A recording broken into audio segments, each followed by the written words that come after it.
Hi, CistReactZ. How you doing? Did you know that 70% of you guys are not subscribed? Also, did you know that I am living in those 70%'s walls right now, and if you want me to stop, you'll hit that subscribe button? What is up, you awesome kisters? It's CistReactZ, guys. Today we're reacting to Is Game Theory Crazy, Right, or Both? FNAF Theory by RyeToast. Make sure you guys subscribe to RyeToast, hit that like button, and comment down below. Let's get into this bot. Timeline is complete, and they weren't kidding. Part 4 is controversial. Twitter is usually a wildfire, but at this point, I love to see what people think about Game Theory. Not all hate, don't misunderstand me. The passion was fierce on both sides, in favor of the timeline and strongly against.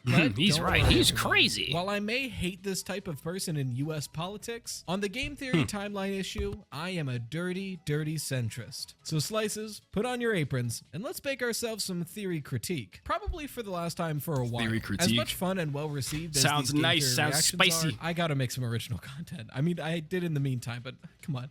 And maybe we'll break away from FNAF, do a theory on some other horror games. You know, there's other ones out there. Anyway, see RyeToast is let's branching gather our out. ingredients. Straight away, let's recap the parts of this timeline that are pretty non-controversial / nearly confirmed. That way we can spend the rest of the time savoring the spice of these takes. Vanessa was pushed to the position of lead security guard from a higher up at Fazbear Entertainment. FNAF Meepo, AR's baby. purpose seems to literally be collecting Remnant en masse. The Pizzaplex was purposely built over the FNAF 6 location. Michael is somehow connected to Glamrock Freddy. Now this one is definitely debatable whether or not we're talking about actual possession or just programmed personality. Or even Honestly, just I a think he's metaphor. possessed. But I feel like at least symbolically opinion. they're definitely He's just- connected. he's just saying a lot of stuff Michael and would. I never ever thought I would put this in a section labeled non-controversial / nearly canon takes. This is the Gregory but thing? Gregory is definitely patient 46. Like, Yeah. 100%. Thank Everyone the had a books for problem with that All one. right, They that were said, yelling at Steel Wool for what that. parts of this theory, specifically part 4, have the FNAF community up in arms? Well, really, there's 3 main things that I've seen being hotly How about debated. the cats just 3 getting pets? distinct claims that really come down to the people doing things and the motivations behind doing them.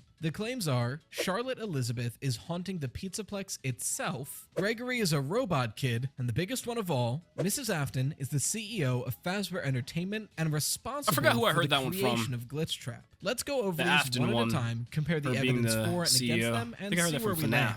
Huh. So this is the new level. I don't like the noises going on, but at least the buzzing is gone. That was driving me crazy. All right, well, Wait. onward, I guess. Oh, wait a minute. Hold on. I knew it was going into Sponsors that down here. because I seen it in the description. Oh, at least I'll be able to listen. Make sure you to guys go music check while I'm out here. Raycon Honestly, it's a major RyeToast. upgrade. Buy raycon.com/RyeToast. That's the Let's link. start with Charlie haunting the Pizzaplex. I was gonna skip This his is a ad. I might bit as well of at a least newer take shout that it I've out in seen my video recently, too. And I believe FNAF started it, but I could be wrong. It was hard to find exactly who proposed this specific interpretation first. I know he at least pioneered the Charlie implications within Security Breach. Regardless, let's look at most of the evidence that has been put forward for Let's Charlie make ourselves a possessing theory. the I just Pizzaplex. noticed that. The most Some obvious cool pieces merch, of evidence if that's are like the something Nightmare he staff bots puts on accompanied the with the website. Nightmare own sound effect in their jump scare, the Nightmare own plushes hiding throughout the Pizzaplex, and the black and white wires hanging around the Pizzaplex, which looks like the puppet's limbs. Other than that though, as pointed out by Game Theory, the file name for the door to the sticky note silo is labeled Charlie Door, which does feel Charlie pretty door. damning, I'll be honest. And this Like, isn't necessarily honestly. evidence, but the interpretation is When will that that the puppet sticky go notes back in that room to were heaven? possibly Like, Charlie seriously. trying to teach Puppet's been something through so its much. own consciousness, possibly a Greg bot, or possibly even a Charlie robot rediscovering their own memories. Other things going for it is the narratively satisfying nature of this theory. After FNAF 6, Cassidy spends the foreseeable eternity torturing the actual William Afton in Purgatory. But in the real world, a new threat has emerged, a digital recreation of William. And Charlotte Yeah, rises 'cause he again always to fight has it. to come It all back fits with somehow. a nice bow. All right, so what about arguments against it? Well, and this was changed, so don't hold it with too much authority, but originally the file name for the princess within Princess Quest was Cassidy, which seems to imply that she's still around too. And if so, could explain some of the shenanigans going on. Another issue with this theory is that just because the wires are black and white, that doesn't necessarily mean it's Charlie's influence. After all, glowing wires going throughout the Pizzaplex are directly described pretty much in the Storyteller, and they were designed specifically Really? to look like that. So we can't take for granted that this Look like has it? to be an influence of Charlie. But not, is So, it? Okay.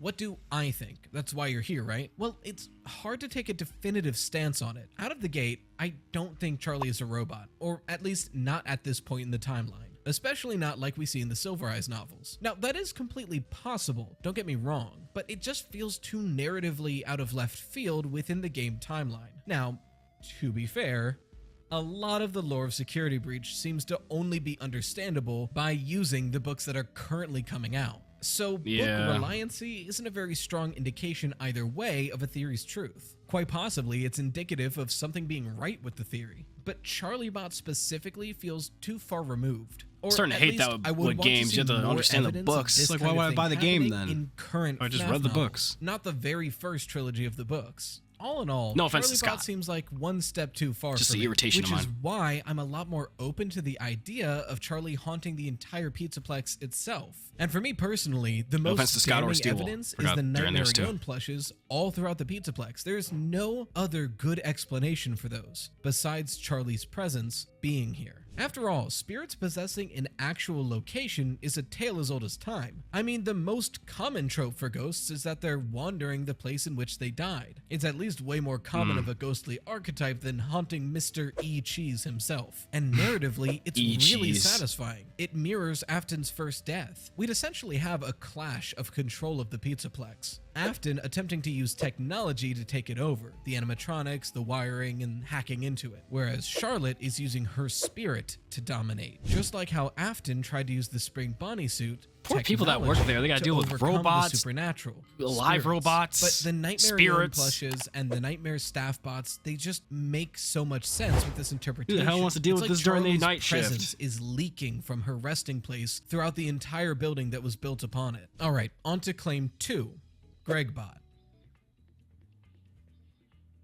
I think the cat's done. Evidence for GregBot would be the weird visual He's got something else glitches that you fluffy. see when Vanny approaches you. Freddy's saying, "I sense you are broken," instead of hurt, or, I don't know, like you got a couple scrapes. And the post-it note silos seemingly being a place where a crying child could gain their consciousness, or at least a robot would learn to act like a crying child. Well, like the crying child, not a crying child. Which is what Gregory would be. A robot, whether with soul or programming, attempting to recreate the crying child. Some more speculative evidence would be the theme of robotic recreations of people we see in Sister Location and the And the Silver Eyes books. trilogy. And honestly, more than that in the Fazbear Frights books. And Afton's line he gives did to it the crying again in the child their Fazbear coma Frights? at the end of FNAF 4, "I will put you back together." Now for evidence against These robot GregBot. people are getting too confusing to catch up with. Okay, but for something else, 'Cause it says because that human. could just be for spoilers, the original line recorded in Security Breach was, "I sense you are bleeding." Now, take this with a grain of salt for 2 reasons. I feel you One, are bleeding? it was changed, and even though it's speculated it was changed for an ESRB rating, we can't know for sure, and it's not in the final game. But second, Wait, they never it's clarified not if it like was the for people censorship or robots in the not? books When people couldn't found it? bleed. Charlie bleeds all the time in the Silver Eyes, and she's a robot the whole time. So it's not really here or there. That being said,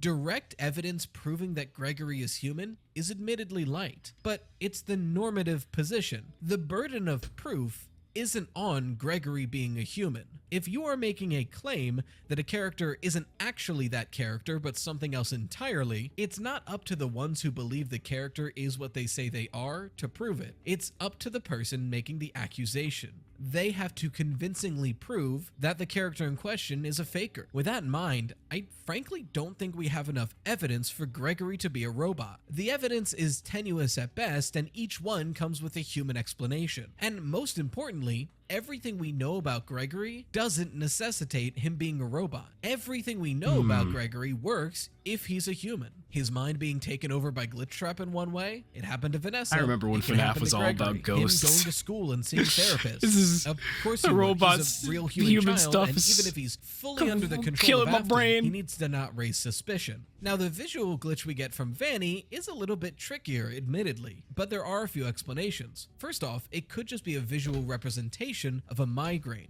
especially if Vanny Visual is representation using a of a sound migraine? distortion device. Looks Hear me out. horrifying. We know that she appears blurry on the cameras, according to the therapists, and that without Roxy's eyes, the animatronics can't see her, but Gregory can. As FNAF previously pointed out, there's literally an earpiece in the Silver Eyes novels that Charlie uses to hide from animatronics. It plays out this frequency that just messes with their sensors. That could explain why Vanny is blurry on cameras and invisible to the animatronics, but she's never invisible to Gregory. Now, I hear you that this sound could be what's causing this visual disturbance in a Gregory robot, but again, if it's playing this odd frequency that's messing with sensors, that sound could just be filling Gregory with dread and mental exhaustion, causing a fun effect that the developers chose. All in all, what I'm trying to say is I do not think there is nearly as much evidence as I personally need to jump on the Gregbot bandwagon. So for now, I'm firmly in the camp of Gregory as a human. All right, going into the final round, we're 1-1. Tie game. It's all down to this. Get this theory and some boxing gloves and ring that bell. We don't have a bell? All right, I guess ring that subscriber bell. Yeah, that was coming. I'm pretty sure you like FNAF and theories, and that's pretty much all we cook here anymore. So I definitely love FNAF, but catching up with the books and everything. More official, Mrs. Afton is the CEO of Fazbear Entertainment and is the one pulling the strings behind everything. All in an attempt. If I just read everything, it would just make more sense to me. Taken from her. There's honestly rather than just hearing pieces of it. Practically no evidence for this, which Matpat readily admits. There's not a lot of evidence for it, so it's just kind of like one of those like gut impulses that I, as a theorist who've been studying media franchises, this particular franchise especially, I feel like that's the direction it will be heading, or kind of like how they're... You ever wonder where Matpat stores all this FNAF information in his brain? It's got to take up a lot of it. I think that's where it's headed. But in defense of the theory, it does have some compelling evidence. First, it makes a lot of sense. Now, it isn't the strongest because the security in the house she would get all Afton's rights and stuff in the mail. So that whole thing might have just been shareholding or whatever on the company. No one believing him about everything going on. But way more convincingly, the mock Afton family. It is weird that Mrs. Afton is at the head of the table. Why would it not be William? She hasn't been important thus far. It seems so strange to put her in such a prominent location. And for me, even William was out murdering people, so of course he'd be late to the table. How could he be the man of the table? This song in Security Breach is a remix of Crumbling Dreams, Bellora's song. If Bellora really was made for Mrs. Afton, like Circus Baby was made for Elizabeth, not in order to kill Mrs. Afton, just like it was made in their image or with them in mind, then this would be really strong evidence for Mrs. Afton's presence in Security Breach. Other than that, though, that's it. Now, evidence against it really doesn't exist for the same reason as the Gregbot theory. It's hard to find evidence to say that a character isn't involved when there's no evidence of the character existing at all, besides the fact that William had kids, and I don't want to imagine that he just mitosised them out. Really, in the games, we have what? This man mitosis to glitch out of him, so I'm pretty sure he probably did. Would be entirely everything just comes from Afton. Everything is Afton. We already have at this rate a named CEO of Fazbear Entertainment, at least in the books, Mr. Burrows from The Storyteller. To help settle on one or the other, let's go over the CEO of Fazbear Entertainment in the game. Hell, with how my brain is deteriorating hearing all this information, Afton just built his whole family. Screw it right now. Let me stop. Game's actions. But still. And we'll see if those actions steer us in either direction. Fazbear Entertainment wanted to reinvigorate the brand, but to do so, they needed to clear their bad name. So they hire a random indie dev to make a bunch of weird and wild games to make fun of and make light of what happened in the past, and possibly even cover it up. They then go and make how they get VR sued, or really how they not get sued from doing that. I don't know. To make this more authentic, they scan in the motherboards from the old animatronics to perfectly recreate. If I was one of the parents who had their kids lost, passes. I'd definitely sue Fazbear. Delivery service. More time passes. They build the Pizzaplex directly on top of the FNAF 6 location. At some point, they pretty much force Vanessa into the lead security guard position, even though she has no qualifications to be there. And that is everything we know for certain the Fazbear CEO did. Or at least, everything we are very, very, very, very, very sure of. Right now, there's one big issue with this timeline. At some point midway, either camp could reasonably assume that William takes control of the company, especially by late Security Breach, as it's all done through emails, a digital space that Glitchtrap would thrive in. But one big issue is the catalyst that created Glitchtrap in the first place, scanning motherboards into the VR game. This feels sinister. It's how do we deal with this just by a motherboard, bro? To create Glitchtrap. But if that's so, then whoever was calling the shots would have had to be on William's side since the beginning, at least before the VR game was created. To me, that feels like the main argument in favor of Mrs. Afton. It gives us a possible person who would be on William's side before Glitchtrap is created. If she was alive, she would have received all these letters of bankruptcy and foreclosure after the dust settled. She would be the next of kin to take over the company. Quick side note before we get to Mr. Burrows, I saw a lot of y'all bringing up ages again. I don't think it's a useful point. There's no reason to assume she's the same age as William.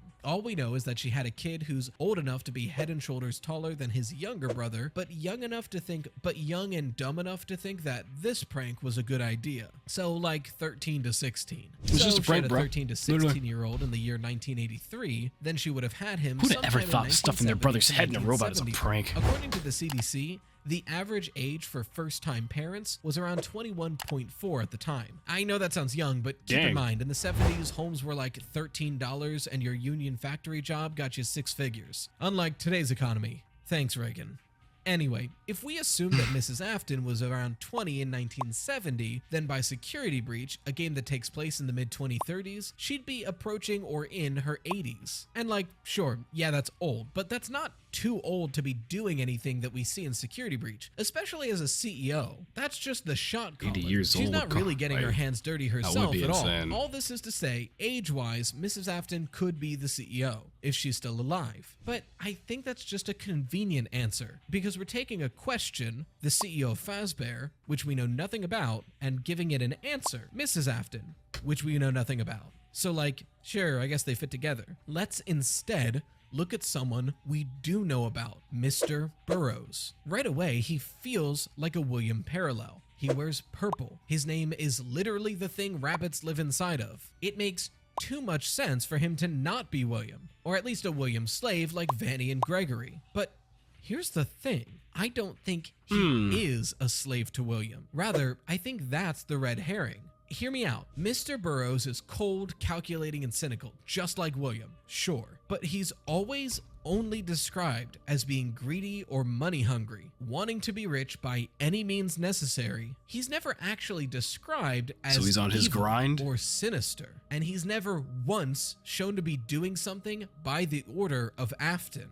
Even more, from William's usage of the Spring Bonnie suit in the games and his characterization in the Silver Eyes novels, it's clear God, that why did they do him Afton dirty? loves these animatronics. They did him so dirty in the books. He looks insane. Oh my god. At his very core, Freddy's is the world to him. So much so that in the books, at times, he doesn't even feel comfortable talking without wearing the Spring Bonnie mask. Mr. Burrows, What in the however, hell? he hates Freddy's. He thinks it's stupid. He makes remarks about how much he hated the dumb photos of Freddy's hanging in the office. He's stated to have only bought Fazbear Entertainment because he knew he could turn it for a profit. I mean, the whole plot of The Storyteller Bro is wanted money, so he bought how the little worst he thing respects ever the to creative make money team, with. thinking they're all useless, firing them and trying to replace them with an AI program that'll do the work for him. All this to say, Mr. Burrows seems like the perfect stooge. So, could the actions of a Fazbear CEO we see in the games be explained by just a dumb, money-hungry CEO? To a point, yes. He would know that you couldn't just reopen restaurants and assume all is well. You would need to get a new image to the public eye. What better than a series of games coming out that makes light of all those tragedies, putting it all behind the company? Even better, let's make a VR game to own it Yeah, ourselves. but all that without What's getting that? sued, though? Programming is taking too long and it's difficult? It's wasting time and, more importantly, money? Screw that. We have heaps of old electronics. Just scan some of them in. I'm sure it'll be fine. No, don't bother checking for viruses. What could be on there? Just like that, Glitchtrap is born. But then, why would they build Bro a said, "What's the Pizzaplex on worst top of that could the FNAF 6 happen?" location to save money? They already own, or at least at one point, owned that lot. Why bother spending money on a new one or going through the arduous process of trying to source land? Just demolish whatever was there, pave it over, and build the Pizzaplex on top of it. What do you mean sinkhole? I'm not gonna inspect it, don't care, go build. Honestly, the only What do thing you that mean doesn't the add up souls with of this the dead and interpretation damned? is Vanessa being pushed to Build the it top right of the over 'em. security guard position without any prior experience. But the storyteller gives us an out here, because at the end of it,